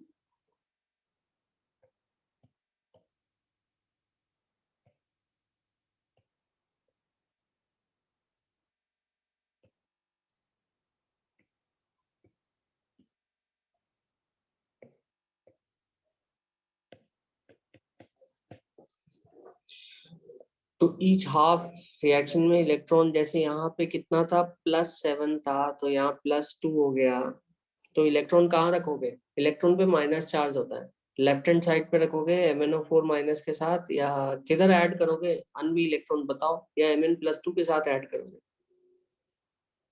Anshika बताओ। सर +2 के साथ। +2 के साथ इलेक्ट्रॉन जोड़ दोगे तो प्लस और कम हो जाएगा, ज्यादा प्लस कौन सा है, बड़ा प्लस कौन है, सर +7 बड़ा है। +7। हाँ +7 बड़ा है ना, तो इधर तो ऑक्सीडेशन नंबर क्या है +7 है। अब इसको कम करने के लिए यहाँ पे इलेक्ट्रॉन जोड़ो, है ना, कितने इलेक्ट्रॉन जोड़े 5, कैसे पता लग रहा है अपन को 5 जोड़े, ठीक है, क्योंकि जो अपना ऑक्सीडेशन नंबर आ रहा था ना वो कितना Mn+2 आ रहा था, 5 से कम हो रहा था, तो 5 7 पॉजिटिव था, तो यहाँ पे अपन ने 5 इलेक्ट्रॉन ऐड कर दिए, तो जिससे कम हो गया, ठीक है। दूसरी इक्वेशन में भी ऐसे ही करो, दूसरी इक्वेशन में तो पहले तो एटम तो बैलेंस कर ही लिए थे अपन ने, Cl माइनस था 2 Cl माइनस और मिलके बना रहे थे Cl2, तो यहाँ तो -2 था, total total oxidation number total दोनों एटम का मिलाकर, और यहाँ 0 था। तो मैं इलेक्ट्रॉन किधर, इलेक्ट्रॉन नेगेटिवली चार्ज होते हैं, तो मैं इलेक्ट्रॉन किधर ऐड करूंगा, -2 में ऐड करूंगा तो और माइनस हो जाएगा। मैं 0 की तरफ ऐड करता हूँ, तो मैंने यहाँ पे +2 इलेक्ट्रॉन लिख दिए। समझ आया कि नहीं आया? -2 हो गया। इधर Mn पे +7 था, तो ऐड इलेक्ट्रॉन लॉस्ट और गेन्ड इन ईच, तो यहाँ पे तो ये तो है आपका कौन सा, रिडक्शन हाफ। रिडक्शन हाफ मतलब क्या होता है, ऑक्सीडेशन नंबर कम हो रहा है, 7 से 5, मतलब सॉरी 7 से 2 आ रहा है, बाय 5 डिक्रीज हो रहा है। तो जहां रिडक्शन हाफ में इलेक्ट्रॉन्स को आप रिएक्टेंट साइड पे जोड़ना, ये भी ऐसे सोच सकते हो। और ऑक्सीडेशन हाफ में लॉस ऑफ इलेक्ट्रॉन है, तो इलेक्ट्रॉन निकल जाते हैं, तो वहां प्रोडक्ट के फॉर्म में इलेक्ट्रॉन मिलेंगे, ऐसे सोच लो आप। समझे कि नहीं समझे? क्लियर हो गया? अनवी, अंशिका, क्लियर हुआ कि नहीं हुआ? ठीक है, फिर आप क्या करोगे कि इन इक्वेशंस को मल्टीप्लाई कर दो, क्रॉस मल्टीप्लाई कर दो, वही करना है, बात तो वही पड़ती है, क्रॉस मल्टीप्लाई कर दो, ताकि मतलब जिसके इलेक्ट्रॉन, जैसे यहाँ पे 5 इलेक्ट्रॉन है, तो इसकी इस इक्वेशन को 2 से क्रॉस मल्टीप्लाई कर दो। क्यों? क्योंकि यहाँ पे 2 इलेक्ट्रॉन्स है, तो यहाँ पे तो मैंने 2 से मल्टीप्लाई किया, और यहाँ पे मैंने 5 से मल्टीप्लाई किया, इंटू 5। ठीक है, तो अगला पॉइंट क्या होगा, मल्टीप्लाई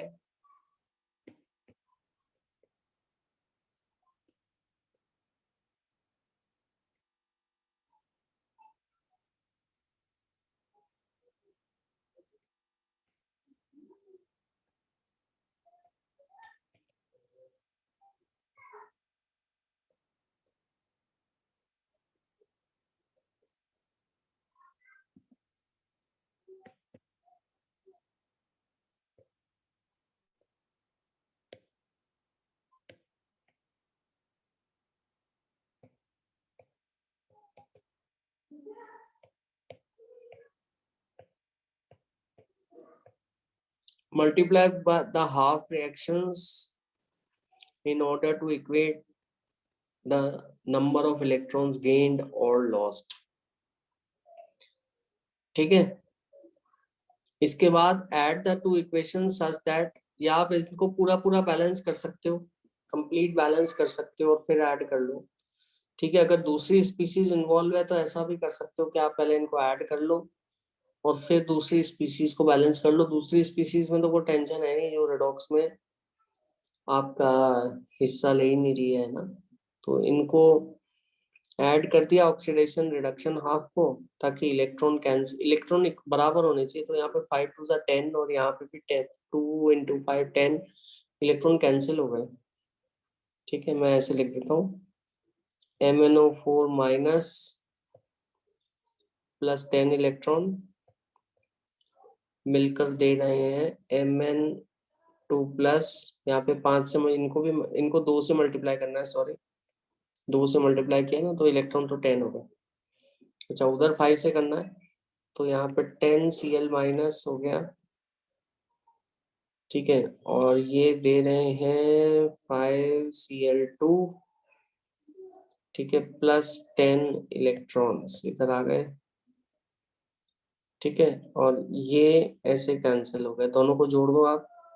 ठीक है, और जब आप ऐड करोगे तो आपका इक्वेशन ये बन जाएगा 2MnO4 माइनस +10 Cl माइनस मिलकर दे रहे हैं 2Mn2 प्लस प्लस 5Cl2।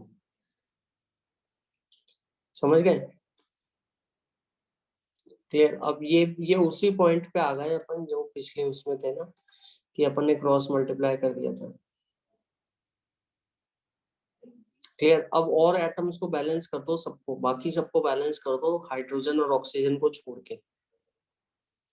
ठीक है, तो वो बैलेंस करने के लिए अपने और एटम कौन कौन से थे, पोटेशियम था, देखो यहाँ पर क्या इक्वेशन थी अपने पास, KCl था, KMnO4 था, तो K लगाओ यहाँ पर,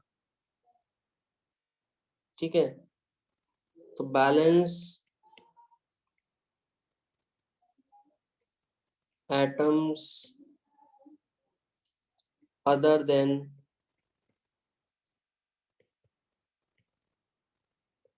H and O, all atoms other than H and O which are spectator ions। तो यहाँ पे 2 KMnO4 लगाया, समझ आ गया। K प्लस लगा, कैटायन तो अपने पास K प्लस ही है तो K प्लस रखा, यहाँ पे 10 KCl लिया, ठीक है।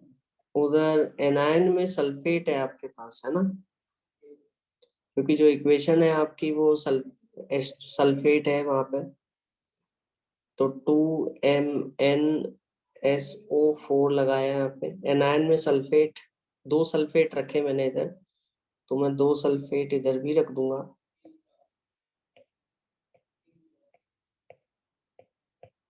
ठीक है। और फिर ये 5 क्लोरीन थे, ये तो पहले ओरिजिनल इक्वेशन से ही आए थे। तो अपने पोटेशियम बैलेंस हो गए, सल्फेट बैलेंस हो गए, समझ आ गया। क्लोरीन बैलेंस है। अब ऑक्सीजन का चेक करना है अपन को। ऑक्सीजन अपने लेफ्ट हैंड साइड पे कितने हैं, 8 और 4 टू 8, 8 प्लस 8 16 है लेफ्ट हैंड साइड पे, रिएक्टेंट साइड पे दिख रहा है आपको। KMnO4 में 8 ऑक्सीजन है यहाँ पर, और सल्फेट में भी 8 ऑक्सीजन है, राइट हैंड साइड पे 8 है। तो मेरे को 8 ऑक्सीजन और रखने हैं, ठीक है। 8 ऑक्सीजन रखने हैं किस तरफ, राइट हैंड साइड पे, क्योंकि राइट हैंड साइड पे, लेफ्ट हैंड साइड पे तो यहाँ पे 16 ऑक्सीजन है और यहाँ पे 8 ऑक्सीजन है, तो मेरे को I have to add 8 oxygen. और तो एसिडिक मीडियम में मैं ऑक्सीजन कैसे ऐड करता हूँ, ठीक है, मैं ऑक्सीजन ऐड करता हूँ वाटर लगा के एसिडिक मीडियम में। तो इक्वेशन को मैं वापस से लिख रहा हूँ, ठीक है। 2KMnO4 plus 10 KCl plus 2 sulphate, अभी पूरी बैलेंस नहीं हुई है, ठीक है। और 2MnSO4 सल्फेट बैलेंस कर दिए अपन ने, है ना, 5 क्लोरीन, ठीक है। अब यहाँ पे मेरे को 8 ऑक्सीजन और लगाने हैं, तो मैं क्या करता हूँ 8H2O लिख देता हूँ, तो मेरे ऑक्सीजन बैलेंस हो गए, ठीक है।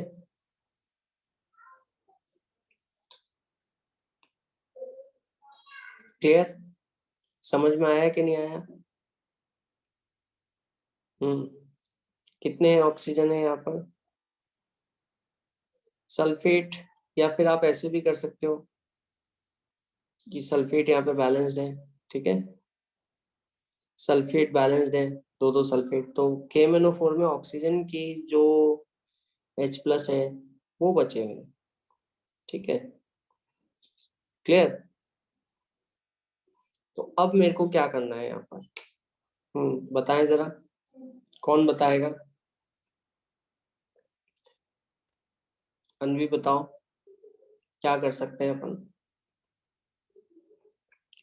K प्लस अभी भी रखे नहीं है अपन ने, K प्लस अपन को K प्लस भी चाहिए थोड़े से, है ना, वो भी बैलेंस करने, सल्फेट तो बैलेंस हो गए, K प्लस अभी बैलेंस करना बाकी है ना। K प्लस अपन बैलेंस कर सकते हैं, 10K प्लस है ना, तो इधर 10K प्लस भी लगाना मैं भूल गया एक्चुअली, वो लगा सकते हैं अपन। रुको मैं यहाँ यहीं लिख देता हूँ ऊपर ऊपर, क्योंकि अपन तो यहाँ पे 10K प्लस लिख दिए थे, हाँ K प्लस बैलेंस हो गए, ठीक है। सल्फेट के कैटायन के साथ सल्फेट रखना है मेरे को, क्योंकि एनायन है तो Mn के साथ सल्फेट रखा मैंने, ठीक है। और यहाँ पे भी मैं क्या करता हूँ, सल्फेट रख देता हूँ, ठीक है। पहले इसको रुक जाओ, सल्फेट रख देता हूँ। सल्फेट में मैंने क्या किया,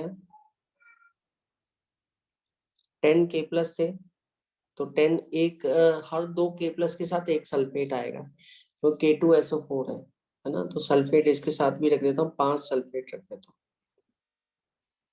ठीक है। 5SO4 2 माइनस, तो ये तो पूरा हो गया 10, 10 K2SO4 बन गए। K प्लस लिखना मैं भूल गया था, है ना, तो वो लिख लेना जरूर आप। 10 K2SO4 हो गए, 2 MnSO4 हो गए, कुल मिला के, ठीक है, अपने पास,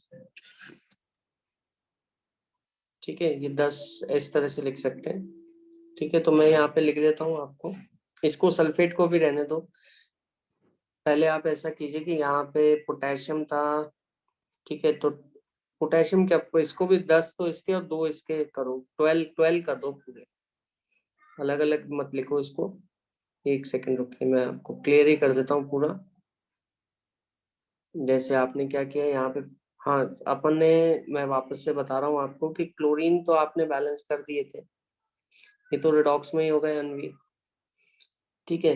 आपने Mn भी बैलेंस कर दिए थे, ठीक है। पोटेशियम को बैलेंस करना बाकी है। पोटेशियम कितने, पोटेशियम मैंने बैलेंस 12 पोटेशियम लिखे, ठीक है, ये लिखा। इस सल्फेट को भी मैं क्या कर रहा हूँ, कैंसिल कर रहा हूँ, ठीक है, क्लियर, ये समझ में आ गया। अब सल्फेट को बैलेंस कर सकता हूँ मैं आराम से, या Mn2+ इसको भी लिख दो, सल्फेट भी मत लिखने की कोशिश करो, Mn2+ था, स्केलेटल इक्वेशन जो ऊपर से लिखे है ना वही लिख लो आप बस। Mn2+ था, ये रहा Mn2+, क्लोरीन था, ये रहा क्लोरीन, क्लोराइड था, ये रहा क्लोराइड पहले, और ये था परमैंगनेट, तो ये रहा परमैंगनेट, ठीक है। तो परमैंगनेट पे तो मैं K+ लगाऊंगा, तो 2 K+ इधर लगाए, 10 K+ इधर लगाए, 12 K+ लगा दिया, और 12 K+ इधर लगा दिया, और Mn2+ और K+ के साथ में सल्फेट लगाऊंगा। तो सल्फेट मैंने इधर लगाया, एक सल्फेट, 2 सल्फेट इधर लगाए, ठीक है, और 6 सल्फेट इधर लगाए। क्यों 6 सल्फेट इसलिए लगाए, क्योंकि यहाँ पर 12K+ है, तो ये थोड़ा सा आपको ध्यान रखना पड़ेगा। तो ये इक्वेशन जो हुई, इसको भी मैं हटा रहा हूँ, ठीक है, वापस से मैं आपको बता रहा हूँ। तो ये इक्वेशन जो रहेगी आपकी, ये इस तरह से होगी, KMnO4 twice KMnO4 plus 10 KCl, ठीक है, 2MnSO4 प्लस 5Cl2। यहाँ पे जो K+ था, 12K+ है, लेकिन एक सल्फेट के साथ 2 K+ रह सकते हैं, है ना। तो मैंने यहाँ पे क्या किया, मैंने यहाँ पर इसको ऐसे लिख दिया 6K2SO4, ठीक है, समझ गए। क्योंकि रिडॉक्स में हिस्सा नहीं ले रहे, तो इसको अपन ऊपर वाली इक्वेशन में, तो ऊपर वाली इक्वेशन में तो सिर्फ वो वाले एटम बैलेंस हुए थे जो रिडॉक्स में हिस्सा ले रहे थे, नीचे वाले जो रिडॉक्स में हिस्सा नहीं ले रहे हैं उनको अपन को खुद को बैलेंस करना पड़ेगा। तो मैंने पहले पोटेशियम बैलेंस करने की कोशिश की, जो जो माइनस थे उनको पोटेशियम दिए, ताकि वो न्यूट्रल तो बने, पोटेशियम लेके फिर पोटेशियम राइट हैंड साइड पे रखे, उतने ही, तो वो कितने थे, 12 पोटेशियम थे, 12 पोटेशियम राइट हैंड साइड पे रखे। फिर जो जो भी प्लस थे, कैटायंस थे, जैसे Mn2+ था, उनको सल्फेट से न्यूट्रलाइज किया, क्योंकि रिएक्शन में सल्फेट दे रखा है, देखो ये ना, अगर आप क्वेश्चन देखेंगे तो उसमें सल्फेट दे रखा है, MnSO4 दे रखा है, K2SO4 दे रखा है, तो सल्फेट से कैटायंस को सल्फेट देना शुरू कर दिया मैंने, तो कैटायन MnSO4 और पोटेशियम जो थे ये ऐसे हो गए। तो टोटल अपने पास कितने सल्फेट आ गए, टोटल अपने पास आ गए 8 सल्फेट SO4 2-, तो वो मैं यहाँ रख रहा हूँ, समझ आ गया, ठीक है। अच्छा, टोटल अपने पास अब ऑक्सीजन भी कम है, इधर कितने ऑक्सीजन है, इधर जो है आपके देखिए सल्फेट जो है 8 सल्फेट तो बैलेंस हो रहे हैं, 8 ऑक्सीजन इधर ज्यादा है, 8 ऑक्सीजन इधर रखूंगा, तो 8H2O कर देता हूँ, 8H2O, तो 16H+ में इधर रखूंगा, क्योंकि ऑक्सीजन बैलेंस करने के चक्कर में मैंने H+ ज्यादा जोड़ दिए इधर के, तो H+ मेरे को इधर रखने पड़ेंगे। तो अब इसको मैं एक साथ लिख सकता हूँ 8H2SO4, तो ये बैलेंस हो गई है ना। यहाँ पे जो बैलेंसिंग का पंगा हो रहा है थोड़ा सा, वो सिर्फ इस कारण से थोड़ा सा हो रहा है कि दूसरे एटम्स जो है K+ और सल्फेट, उनको थोड़ा सा ध्यान रखना आप, जो हालांकि वो कोई इतना मैटर नहीं है, ठीक है। क्यों? क्योंकि वो रिडॉक्स में हिस्सा नहीं ले रहे। MnSO4 + 5Cl2 + 6K2SO4 + 10H2O, और इधर जो है आपका +8H2SO4। देखिए सब बैलेंस हो गया।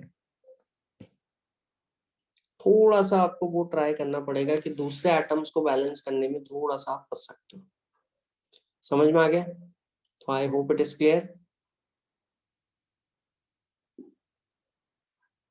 तो क्लास एंड करता हूं मैं। आई होप समझ में आया कहाँ पे आपको प्रॉब्लम आ सकती है, तो वो आप जरूर देख लीजिएगा। ठीक है, चलो, bye bye everyone, take care, good night.